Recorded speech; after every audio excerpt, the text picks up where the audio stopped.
hukumnya mensolatkan orang yang mati bunuh diri?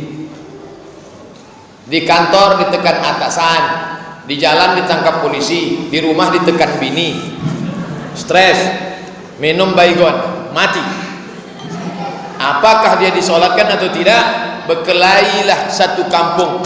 Yang satu mengatakan solatkan, yang satu mengatakan jangan solatkan, yang satu mengatakan solatkan, yang satu mengatakan jangan solatkan. Di teleponnya saya, Pak Ustaz, di kampung kami ada orang mati bunuh diri, disolatkan apa tidak? Saya katakan orang yang mati bunuh diri disolatkan.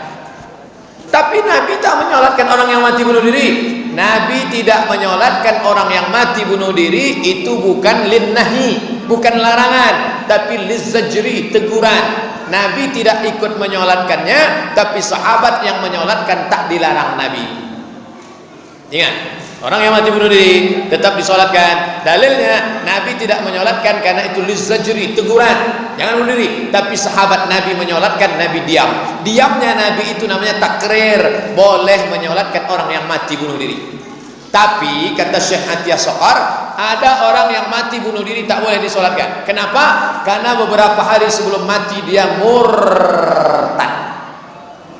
Murtad dia sebelum mati, maka dia tidak layak disolatkan. Orang yang murtad gugur 4, tak boleh dimandikan, tak boleh dikafankan, tak boleh disolatkan, tak boleh dimakamkan di pemakaman kaum muslimin.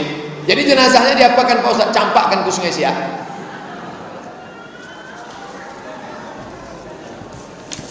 Pak Ustaz, bagaimana hukumnya bersalaman dengan yang bukan muhrim? Orang yang pakaian ihram namanya muhrim. Orang pakai ihram itu muhrim.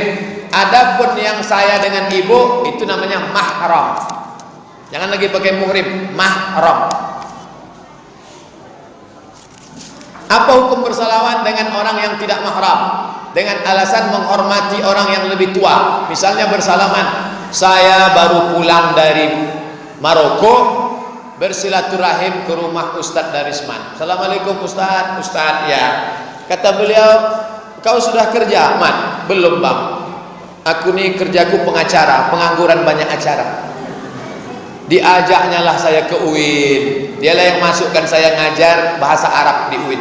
Sampai di UIN itu semangatlah saya, karena mahasiswinya cantik-cantik. Pas akhir semester datanglah mahasiswi itu mau salaman. Ustadz, mohon maaf silap salah kami ya. Saya itu waktu itu masih muda lagi, masih ganteng-ganteng, belum nikah. Mahasiswi mau salam, mau disalami berdosa, mau tak disalami mubazir. Li ayyut'ina ala ra'si ahadikum, ditusukkan paku ke kepala kamu, paku dari api neraka ditusukkan ke kepala kamu, lebih baik, ke tapak tangan kamu lebih baik daripada engkau salami perempuan yang tak mahram. Kita ngajar hadis, ngajar bahasa Arab, akhirnya dia sudah ngulurkan tangan, saya gini kan. Ini tak pernah kami pelajari di Mesir, tak pernah kami pelajari di Maroko. Ini dapat dari mana? Mahabharata. Namaste, namaste, namaste. Jadi caranya begitu. Kalau anak-anak gadis mau salaman, tapi kalau nanti nampak saya menyalami emak-emak, Pak Ustadz ikut mak ambo, Pak Ustadz, saya salami. Makcik sehat, amak sehat, baka mak kini sehat. Kemarin saya dari Padang Panjang ceramah, datang ibu-ibu sudah tua. Oh ikut Ustadz Abu Somad, iya mak, baka mak kini sehat ya mak. Kenapa Ustaz salami? Orang tua boleh, karena dia laisat mahallan lisyahwah, karena tidak membangkitkan syahwat. Tapi zaman sekarang ini zaman edan, ada pula orang pesahwat nengok nenek-nenek. Nama penyakitnya Oedipus kompleks. Makanya ibu hati-hati, kalau ada anak lajang lama megang tangan ibu, cepat tarik, sakit ya. Bila kita sholat subuh berjamaah tertinggal 1 rakaat, masbuk, kita ikut imamnya dari rakaat kedua, mengikut imamnya berkunut, rakaat kedua dia berkunut. Apakah setelah itu kita tambah 1 rakaat yang tertinggal kunut lagi apa tak kunut lagi? Rakaat yang kedua itu dia kunut lagi apa tidak kunut lagi? Kunut lagi. Pada rakaat kedua menurut mazhab Syafi'i dia berkunut lagi. Apa alasannya? Tadi imam rakaat 2, si makmum itu rakaat 1. Pada saat si imam salam, si makmum tegak, maka rakaat yang kedua bagi makmum. Maka si makmum kunut lagi karena rakaat tadi itu adalah rakaat kedua bagi makmum. Maka dia angkat tangan lagi. Allahumma hadina fiman hadait. Kalau begitu kunutnya dua kali. Ya. Kenapa yang pertama itu kunut? Ju'ilal imamu liyutamma bihi. Karena dia mengikut imam. Pada rakaat yang kedua, itu rakaat kedua bagi diri dia, maka dia baca kunut. Itu alasannya menurut mazhab Syafi'i. Waktu menyembelih kurban, lalu tukang sembelih itu diupahkan oleh panitia kurban. Apakah tukang sembelih yang diupahkan itu masih boleh mengambil daging kurban lagi? Daging kurban sebagai upah haram, sebagai hadiah boleh. Apa beda upah sama hadiah? Hadiah dapat alhamdulillah, tak dapat tak masalah. Tapi kalau upah wajib dapat. Kalau tak dapat naik pisau Ducati. Maka tukang potong itu kita kasih dia. Hai bapak tukang potong, ini 600.000 sebagai upah. Ini ada 1 kresek sebagai hadiah. Maka daging yang dikasih itu sebagai hadiah. Adapun sebagai upah haram. Bedakan upah dengan hadiah. Apakah kulit hewan kurban boleh dijual? Man ba'a jilda udhiyatihi, siapa yang menjual kulit hewan kurbannya, fala udhiyatalah, maka tiada kurbanlah baginya. Lalu kulitnya itu apa? Natasaddaqu biha, kata Ali bin Abi Thalib. Waktu Nabi menyuruh saya menyembelih kurban Nabi, kulitnya kami sedekahkan. Maka kulit ada berapa lembar? 5 lembar. Panggil fakir miskin. Fakir miskin, sini. Ya, mau kulit? Ambil. Kata fakir miskin, jijik, banyak darah, bau, enggaklah. Akhirnya dia pergi. Kemana kulit? Saya boleh menjualkan kulit. Kebetulan saya punya kenalan, www.jange.com. Assalamualaikum Pak Jange. Yo, apa kabar? Lama ndak bersuah, hampir setahun. Ya Pak Ustaz, korban tahun petang. Iku ada 5 lembar, tolong ambil ke masjid kami. Datanglah Pak Jange. Berapa 5 lembar? 500.000. Setelah jadi duit 500, saya panggil balik fakir miskin. Fakir miskin, sini. Mau kulit? Duit mau? Mau. Nah, ini duit 500. Ambil semua. Begitulah cara pengelolaan kulit yang betul. Yang sudah lewat apa boleh buat, akan datang kita perbaiki. Saya ikut koperasi dan selalu membayar iuran. Saat ini saya sedang meminjam di koperasi itu. Bagaimana hukumnya Pak Ustaz? Riba. Pinjam 1 juta bayar 1.100.000, riba. Pinjam 100 bayar 110, riba. Orang yang riba, 5 ancaman bagi riba. Pertama, alladzina ya'kuluna riba la yaqumuna illa kama yaqumu alladzi yatakhabbathu syaitanun mas. Orang yang makan riba nanti bangkit dari kubur macam bangkitnya orang yang kerasukan setan. Kata orang Jawa, kesambet. Nanti kalau kita bangkit dari kubur nampak ada di samping kita orang kesambet, itu makan riba dulu. Cuman khawatirnya kita tengok kiri kanan tak ada kesambet, kita pula kesambet. Yang kedua, ayyuma lahmin, makan riba, dimakan, yummy, masuk ke dalam badan. Ayyuma lahmin nabata min aramin, setiap darah daging di badan dari riba, fannaru aula bih, tempatnya api neraka. 3, duit riba tadi dikumpul, riba, dibawa haji ke Makkah. Labbaik Allahumma labbaik, labbaik la syarika lak labbaik. Apa kata malaikat? La labbaik wala sa'daik. Kau tak dapat balasan, zaduka haram, karena kau berangkat dengan uang haram. 4, dipakai duit riba tadi sedekah, bagi fakir miskin. Innallaha thayyibun, Allah maha baik, la yaqbalu illa thayyiban, Allah tak menerima kecuali yang baik-baik saja. Duit riba dimakan, masuk ke dalam badan, menjadi darah daging, naik ke otak. Otak yang makan riba pikirannya kotor. Nauzubillah. Bila kita mendapat rezeki, mana yang didulukan? Bayar utang atau beli hal yang diinginkan?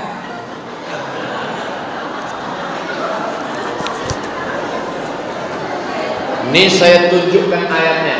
Surat Al-Baqarah ayat 282. Ini Samsung sedang murah nih. Al-Baqarah 282. Coba tengok. Ini saya kasih tanda satu halaman. Nih, saya kasih tanda pakai kertas yang nanya utang tadi. Ya ayyuhalladzina amanu, hai orang-orang yang beriman, idza tadayantum bidainin, kalau kalian menjalin transaksi utang piutang, ila ajalin musamma, sampai batas waktu tertentu, faktubu, tulis. Ayat paling panjang bukan tentang sholat, bukan tentang puasa, tentang hutang piutang, bayar hutang yang sudah jatuh tempo. Orang yang mati syahid tidak akan merasakan sakratul maut, tidak merasakan azab kubur, tidak merasakan hisab, illa dain, hutang. Yang mati syahid saja hutangnya dituntut, apalagi mati konyol. Jadi ya, keinginan-keinginan tunda dulu, bayar hutang dulu. Ini hutang tak ada yang bisa menolong kecuali hutang. Bagaimana sebenarnya tanggung jawab hutang itu Pak Ustaz? Ayat hutang yang luar biasa. Orang yang tidak membayar hutang mati, maka di akhirat dia mesti cari itu orang.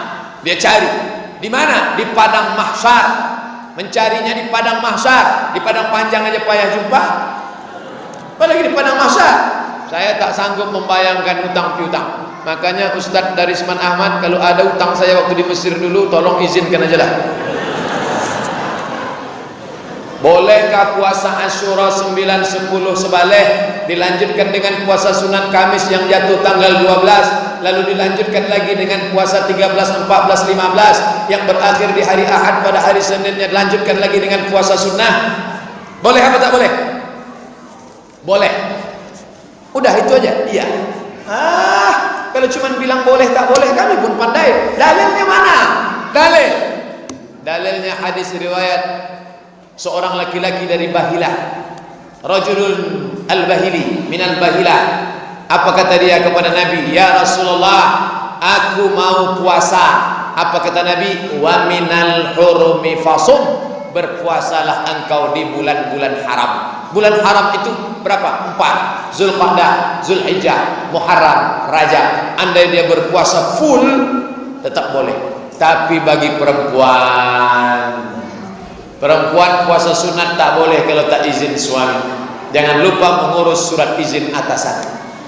Beruntung betuah ibu-ibu, suaminya rajin mengaji, balik dari sini langsung dilingkarinya hari Senin 9 Muharram, hari Selasa 10 Muharram, hari Rabu 11 Muharram. Jangan lupa puasa 10 Muharram, tapi puasanya 3 hari, 9, 10, 11. Kalau tak bisa 3 hari, 2 hari, 9, 10. Kalau tak bisa 2 hari, 10 saja. Andai tak bisa juga 1 hari, innalillahi wa inna ilaihi raji'un.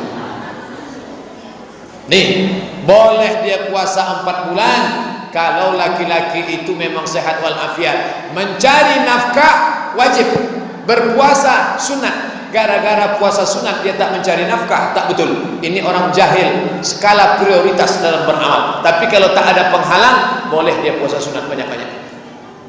Rumah saya dekat masjid. Setelah azan saya sholat sunat rawatib di rumah. Bila sebelum iqamah saya ke masjid, apakah sholat tahiyatul masjid? Iya. Mana dalilnya? Idza dakhala ahadukumul masjid, kalau kamu masuk masjid, fala yajlis, jangan duduk, hatta yusalli raka'ataini, sholat sunat 2 rakaat. Dalil umum, masuk masjid, usolli sunnata tahiyatul masjid raka'ataini lillahi ta'ala, sholat sunat tahiyatul masjid. Saya alergi dengan angin AC, saya pun juga. Makanya saya kalau sudah di hotel sekamar sama acara-acara dia pakai AC, saya cari siapa ya dosen yang tak pakai AC. Tak ada tak pakai AC. Nah, dapatlah saya kamar sendiri. Yang membuat saya bersin-bersin. Bolehkah saya sholat pakai masker agar angin AC tak membuat hidung saya jadi dan bersin-bersin yang mengganggu jamaah? Pada hukum asalnya perempuan tak boleh menutup wajah, hukum asal. Tapi ketika ada darurat, maka ada kaidah fikih, ad-darurat tubihul mahzurat wa daruratu tuqaddaru biqadriha. Pada saat darurat karena penyakit, jangankan pakai penutup wajah, makan babi pun boleh. Sampai di hutan tak ada makanan, Yang ada cuma dua, babi atau mati. Pilih mati atau babi. Tak boleh pilih mati. Makanlah babi. Makanya bawa kecap, oles-oleskan babi itu sedikit. Tapi jangan kenyang-kenyang. Sementara dapat pisang. Itu namanya hukum darurat. Ad-daruratu tubihul mahzurat, wa daruratu tuqaddaru biqadriha. Bila wanita haid, apakah boleh dia mendatangi masjid untuk mendengar pengajian? Saya pakai kitab Al-Fiqhul Islami wa Adillatuh. Kalau ada ustadz lain pakai kitab lain, mungkin dia punya referensi lain. Tapi yang saya pakai adalah Syekh Wahbah Zuhaili. Kata Syekh Wahbah Zuhaili, perempuan yang sedang haid tak boleh membaca Al-Quran, tak boleh memegang Al-Quran, tak boleh membawa Al-Quran, tak boleh masuk masjid, tak boleh solat sunat tahiyatul masjid, tidak boleh solat, tidak boleh tawaf. Maka saya pegang ini, maka dia tidak boleh melakukan itu. Kalau dia mau ikut pengajian di mana? Di emperan masjid, di selasar masjid. Emperan, selasar, teras, balkon. Makanya yang bangun Masjid Nurul Falah ini orang ngerti fikih, makanya dibuatnya ada emperan. Makanya kalau saya sudah pengajian malam, ada orang bapak-bapak yang duduk di emperan, itu saya bilang itu haid semua tuh. Kan banyak orang tersinggung kalau saya pengajian. Saya insya Allah selalu sholat sunat taubat, sholat sunat hajat, sholat sunat tahajud tiap malam. Mudah-mudahan kita diberikan ke istiqomah sholat. Di manalah waktu yang paling baik untuk berdoa Pak Ustaz? Setelah setiap selesai sholat itu, atau saya selesaikan semua sholat, atau di akhir sholat? Kapan waktu paling baik berdoa? Hadis riwayat Muslim, aqrabu ma yakunul abdu min rabbih wa huwa sajid. Orang yang paling dekat dengan Allah waktu sujud. Fa'aksiru fihi du'a. Sujud terakhir salat hajat, sujud terakhir salat tahajud, sujud terakhir salat witir, mintalah sebanyak-banyaknya di ujung itu.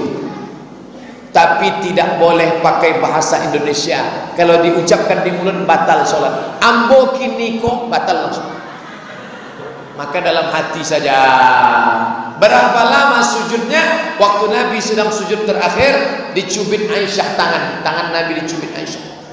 Selesai sholat, Nabi tanya, Aisyah, kenapa kau cubit tangan? Kata Nabi, kata Aisyah, kusangkan kau sudah sakratul maut. Maka perlama-lamalah sujud. Itu waktu pertama. Yang kedua, setelah tasyahud.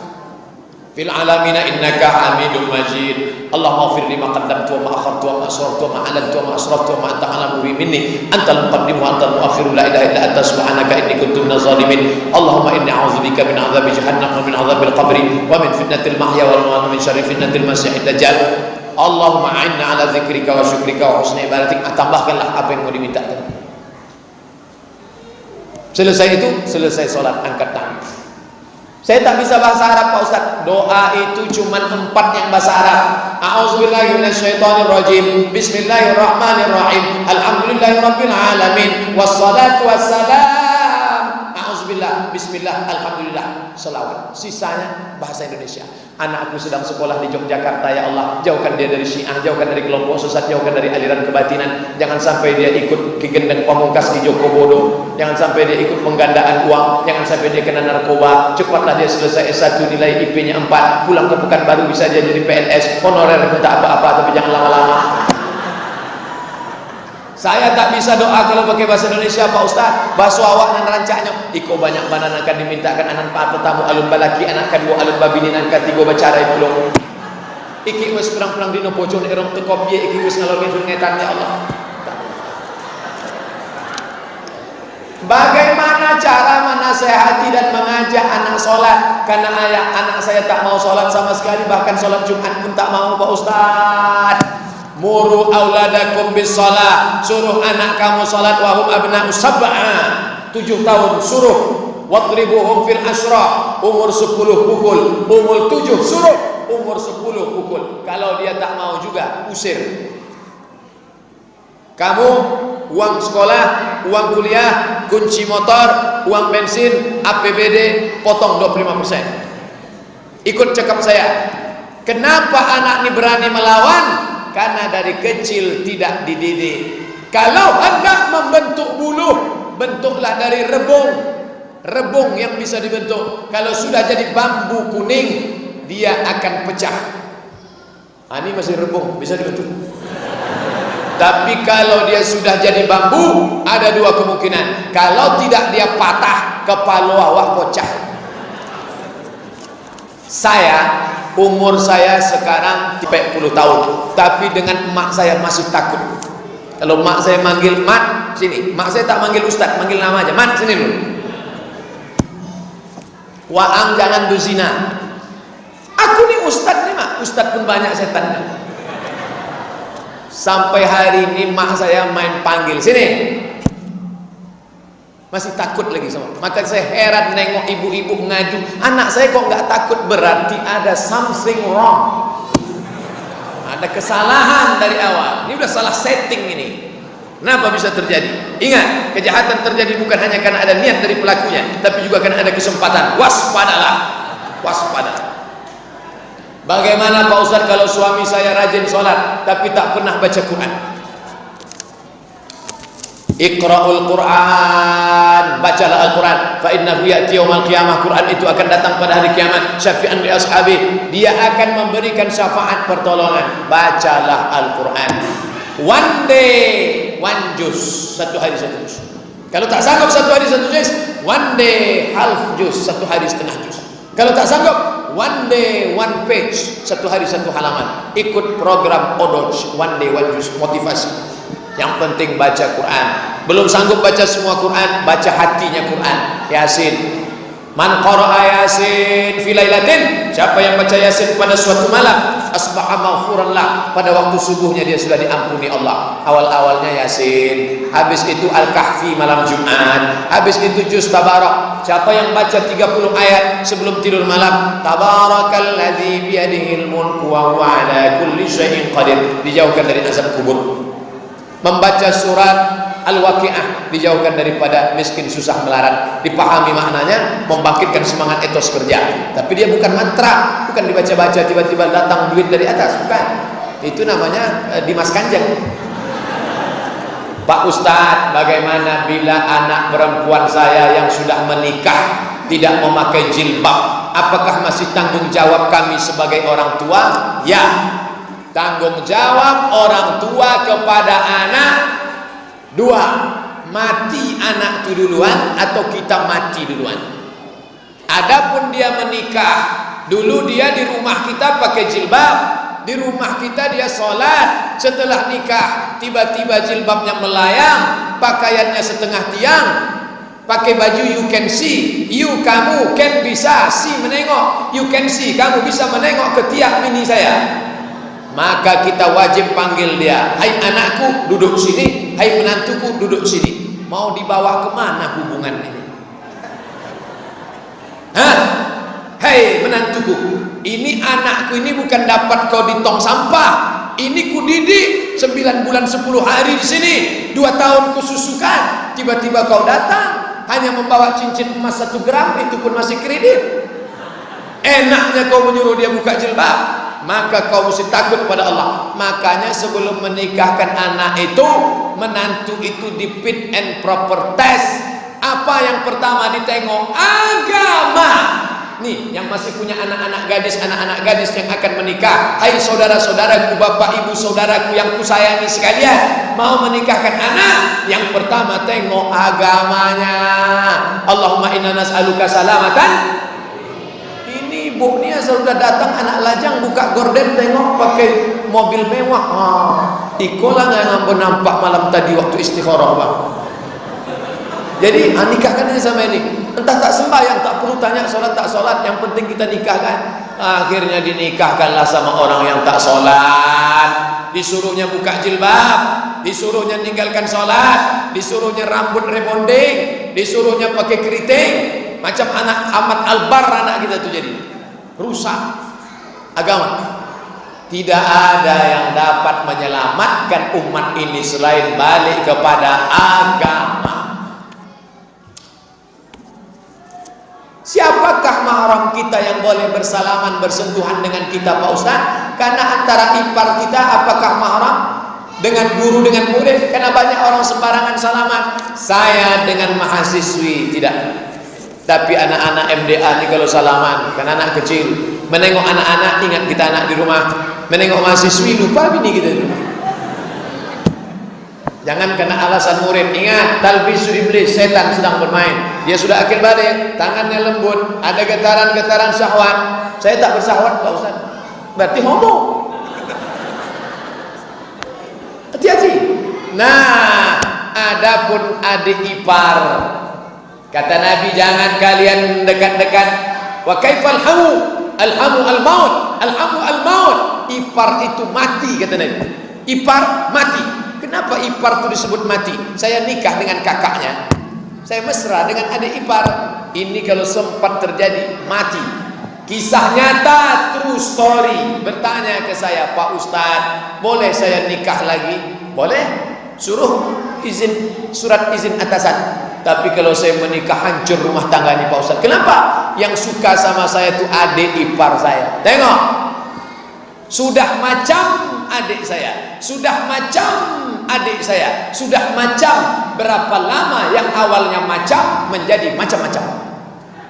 Hati-hati. Adik ipar, Ustadz punya adik ipar? Punya. Pernah Ustadz salami sekali, haram, tak pernah salam. Asal dia mau salaman, jaga. Aneh kata orang, ja'al islamu gharibun. Islam di waktu datang dulu pertama kali aneh. Fasawfa yakunu ghariban di akhir zaman, dia akan aneh. Fatuba lil ghuraba. Berbahagialah orang yang dianggap aneh. Kita mulai dari keluarga diri kita sendiri. Adik ipar tak disama. Bagaimana orang sekarang banyak menitipkan anaknya ke orang tuanya karena dia bekerja dan istri bekerja.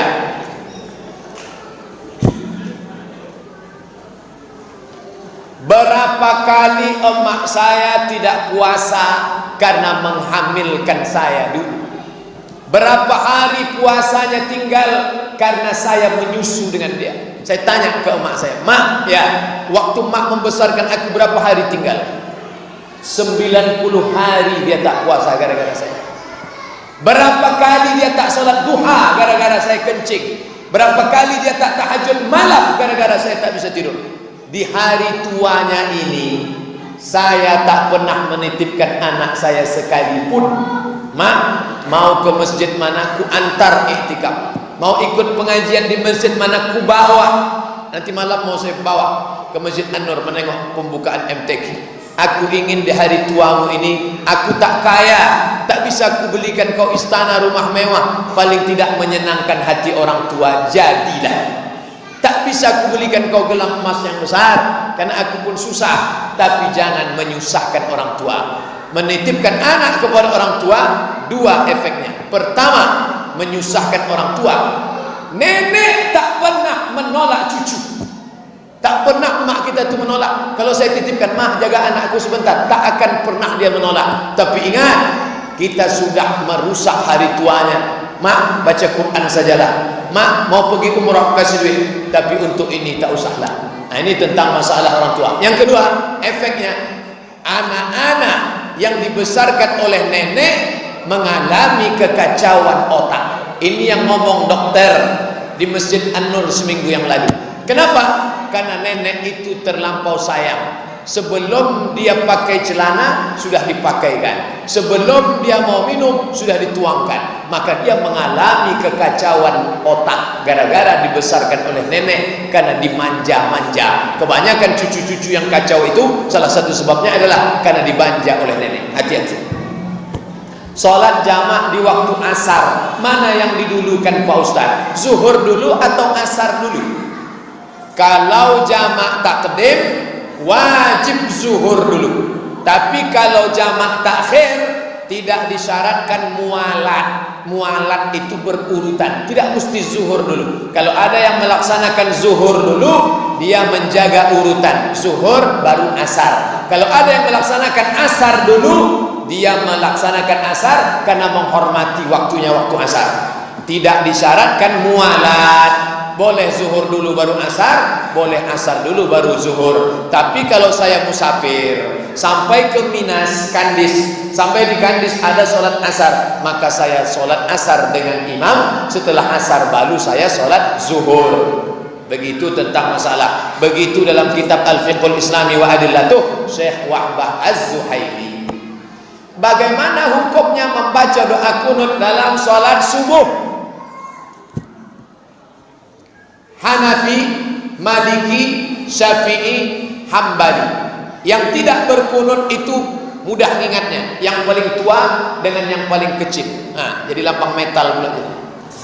Hanafi paling tua, Hambali paling kecil, itu tidak berkunut. Kenapa di Makkah tidak berkunut? Karena di Makkah itu orang Makkah Madinah mazhabnya Hambali. Itu sebabnya kenapa Makkah Madinah tak berkunut. Tapi Syafi'i dan Maliki berkunut. Saya 2 tahun di Maroko, Maroko itu pakai kunut subuh. Sama macam di Indonesia pakai kunut subuh. Nah, maka bagi imam tinggal memilih apakah Hanafi, Hambali atau Syafi'i, Maliki. Saya condong berkunut. Saya kalau sholat di masjid saya berkunut. Tapi saya tidak menyalahkan orang yang tak berkunut selama tak keluar 4 mazhab. Sekarang yang jadi masalah kalau kita jadi makmum, ini imam. Datang orang bertanya kepada Imam Hambali, "Hai Imam Hambali, ya, saya ikut kamu tak berkunut subuh." "Mantap, kamu tak berkunut?" "Iya, sama macam saya." "Bagaimana kalau saya sholat subuh ternyata imam saya bermazhab Syafi'i, imamnya berkunut, apa sikap saya?" Kata Imam Hambali, "Kalau imammu berkunut, angkat tanganmu, ucapkan amin. Allahumma hdina fi man hadait, amin. Wa afina fi man afait, amin. Wa tawallana fi man tawallait, amin. Wa barik lana fi ma a'tait, amin. Wa qina bi rahmatika syarra ma qadait, amin." Sisanya tak diaminkan karena sisanya itu bukan doa, itu namanya sana, pujian. Fa innaka taqdi wa la yuqda 'alaik wa innahu la yadhillu man walayt wa la yanzu man adait, tabarakta rabbana wa ta'ala falakal hamdu 'ala ma qadait, nastaghfiruka wa natubu ilaik. Wa sallallahu ala sayyidina Muhammadin nabiyil ummi wa ala alihi wa sahbihi wa baraka wa sallam. Allahu akbar. Jangan dilawan imam. Jadi bukan baru sekarang banyak orang melawan imam. Imam baca kunut dia tahu Allahumma hdina fi man hadait, enggak mau. Benar ada hadis yang menyatakan orang berdoa dan berzikir bersama setelah sholat berjamaah adalah bid'ah. Bid'ah tempatnya adalah neraka jika tidak dibuat Nabi bid'ah. Orang yang suka membid'ah dia pakai 5 jari saja. Jika tidak dibuat Nabi bid'ah. Orang belajar di Mesir 4 tahun, di Yordania 2 tahun, di Mesir 4 tahun, di Maroko 2 tahun, di Madinah 13 tahun. Dia enggak, dia cukup pakai 5 jari aja. Jika tidak dibuat Nabi bid'ah. 1 Muharram bid'ah. Dolalah fitnah. Tak sesederhana itu, bro. Makanya ente ngaji. Ini ngaji tak mau. Selama ada dalilnya, maka dia tidak boleh disebut bid'ah. Apakah dalil itu am, apakah khas, apakah mutlaq, apakah muqayyad, apakah ba'id ataupun qarib. Selama ada 6 dalil, tidak boleh dikatakan bid'ah. Nah, bagaimana kalau imam itu baca doa? Allahumma inna nas'aluka salamatan fid din, amin. Ada tak dalilnya? La yajtami malaun, sekelompok orang berkumpul, fayad'u ba'duhum, berdoa satu orang, wa yu'minuhum sa'iruhum, diaminkan oleh yang lain, illa ajabahumullah, Allah mengabulkan doa mereka. Ada dalilnya. Dalil ini diperkuat dengan ayat Quran. Qad ujibat da'watukuma, doa kalian berdua dikabulkan. Yang berdoa itu Nabi Musa. Ya Allah, selamatkan kami menghadapi Fir'aun, selamatkan kami melawan Fir'aun, selamatkan kami dari kejaran Fir'aun. Yang mengaminkan Nabi Harun. Amin, amin. Doa bersama bukan hanya ada pada syariat Nabi Muhammad, tapi sudah ada pada zaman Nabi Musa alaihissalam. Buka tafsir Ibnu Katsir dalam ayat qad ujibat da'watukuma, ada dalil am, maka tak boleh dibid'ahkan. Apa kata Ustaz Abdullah Hadrami dari Malang? Kalau anda mengatakan saudara anda, hei pelaku bid'ah, maka anda sudah mengatakan hei pelaku neraka. Hati-hati, ini konsekuensi hukumnya luar biasa. Selama ada dalil, maka tak boleh dibid'ahkan orang lain. Dalil am, dalil khas, dalil mutlak, dalil muqayyad, dalil ba'id, dalil qarib. Di mana dibahas? Ilmu usul fikih. Sekarang ilmu usul fikih tak mau dipelajari orang. Sekolah tidak sekolah agama, membid'ahkan orang berapi-api. Mohon dibantu Pak Ustaz. Kenapa ada 4 mazhab? Siapa ngomong 4 mazhab? Syafi'i, Maliki, Hanafi, Hambali, Auza'i, Sufyan Tsauri, Sufyan ibnu Uyainah, Imam Lais ibnu Sa'ad, Imam Al-Auza'i, Imam Yahya ibnu Yahya Al-Laitsi. Mazhab itu sampai ada 14. Buka dalam Muqaddimah Fiqhul Islami wa Adillatu Syekh Wahbah Zuhaili. Mazhab itu banyak, tapi karena murid-muridnya itu banyak yang meninggal tidak menuliskan kitab imamnya, maka yang populer tinggal 4. Pertama Hanafi, meninggal tahun 150 di Kufah, Irak.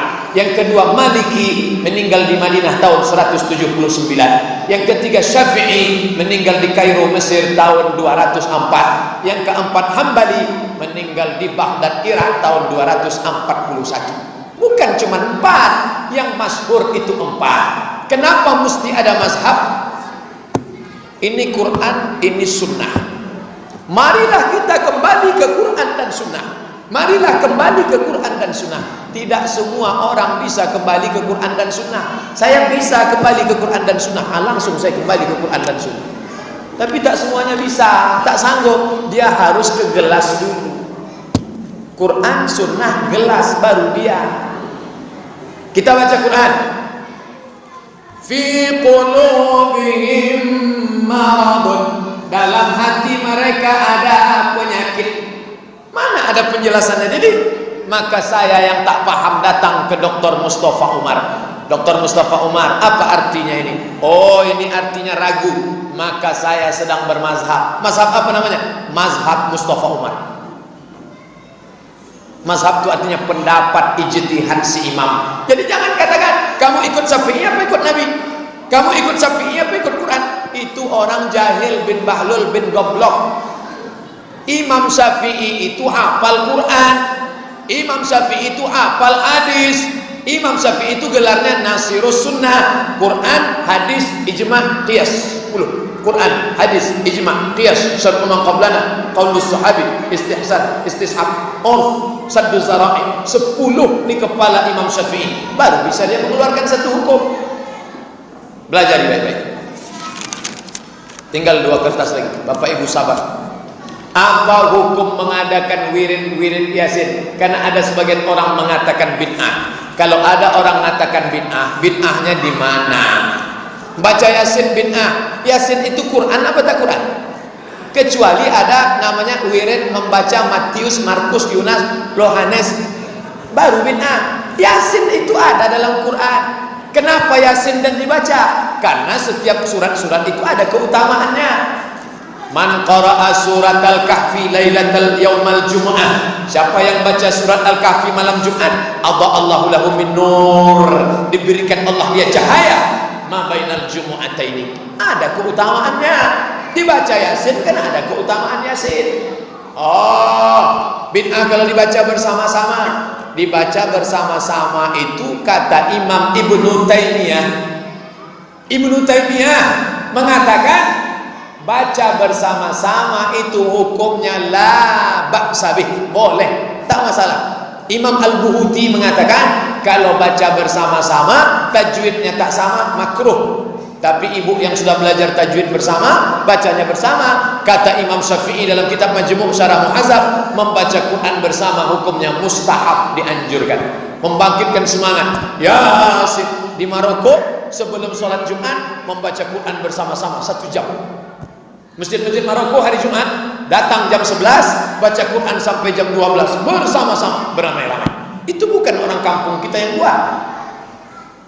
Ustaz, tolong jelaskan biografi Imam Abul Hasan Al-Asy'ari dan kenapa kita bermazhab Syafi'i dalam akidah bermazhab kepada Imam Abul Hasan Al-Asy'ari.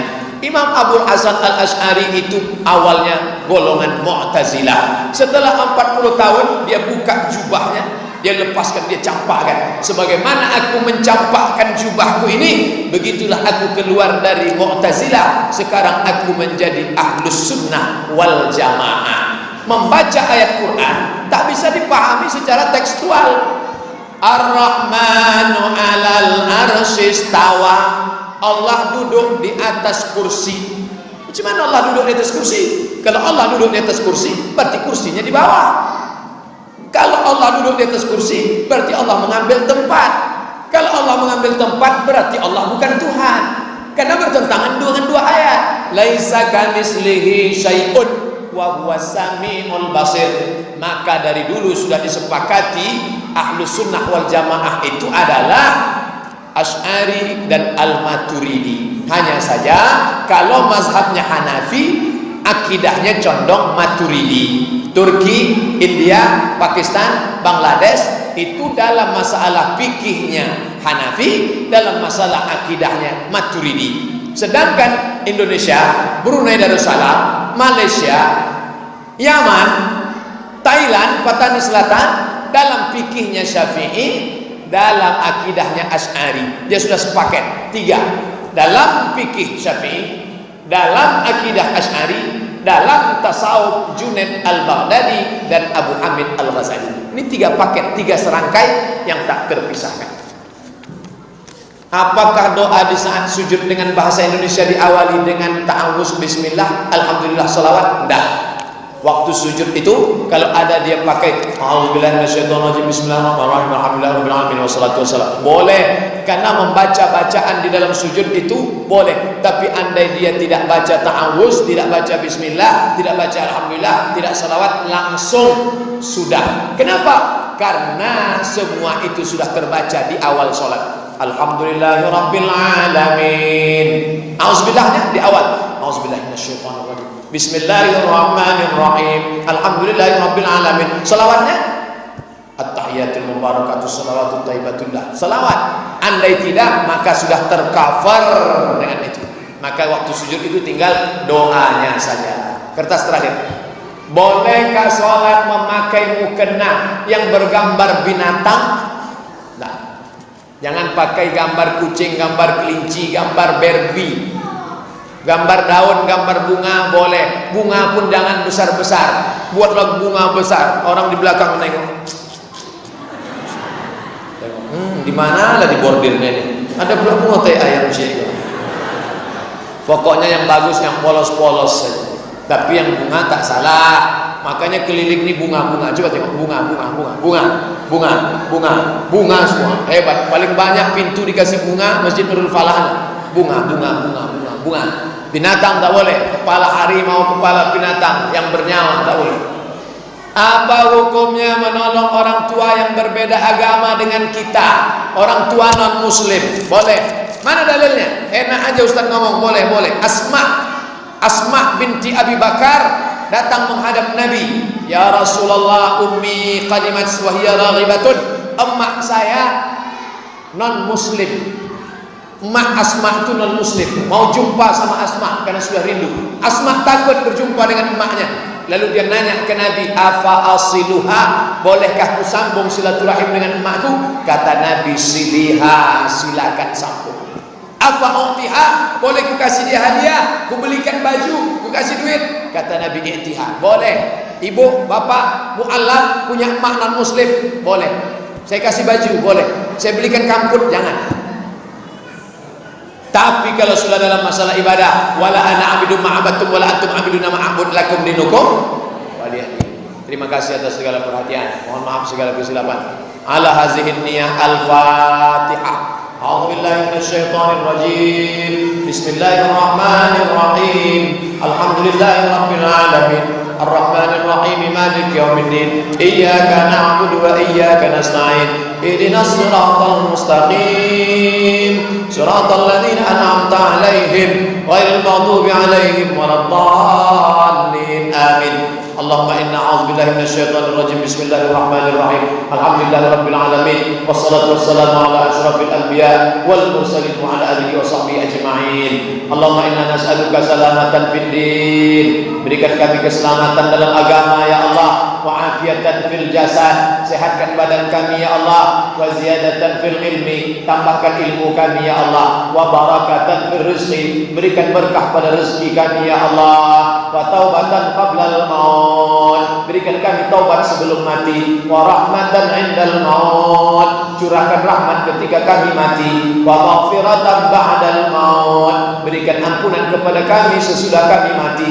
Allahumma hawwin alaina fi sakaratil maut, ringankan kami waktu melewati sakaratul maut ya Allah, wan najata minan nar, selamat dari api neraka, wal afwa indal hisab, selamatkan maafkan kami ketika amal kami dihisab. Rabbana ighfir lana dzunubana wa liwalidayna, ampunkan kami, ampunkan dosa kedua orang tua kami, wa li azwajina, pasangan hidup kami, wa li masyayikhina, guru-guru kami, wa li dzurriyyatina, anak cucu keturunan kami, wa liman hadarana, semua yang hadir dalam majlis kami siang ini ya Allah. Allahumma khtim lana bi husnil khatimah, tutup umur kami dengan husnul khatimah, wa la takhtim alaina bi su'il khatimah, jangan tutup umur kami dengan su'ul khatimah. Allahumma ja'al akhira kalamina inda tihai ajalina, jadikan ucapan terakhir kami waktu ajal kami sampai, yang keluar dari mulut kami qaula la ilaha illallah. Rabbana atina fid dunya hasanah wa fil akhirati hasanah wa qina adzabannar. Wa sallallahu ala sayyidina Muhammad wa ala alihi wa sahbihi wasallam. Walhamdulillahi rabbil alamin. Taqabbalallahu minkum minna wa minkum taqabbal ya karim. Assalamualaikum warahmatullahi wabarakatuh.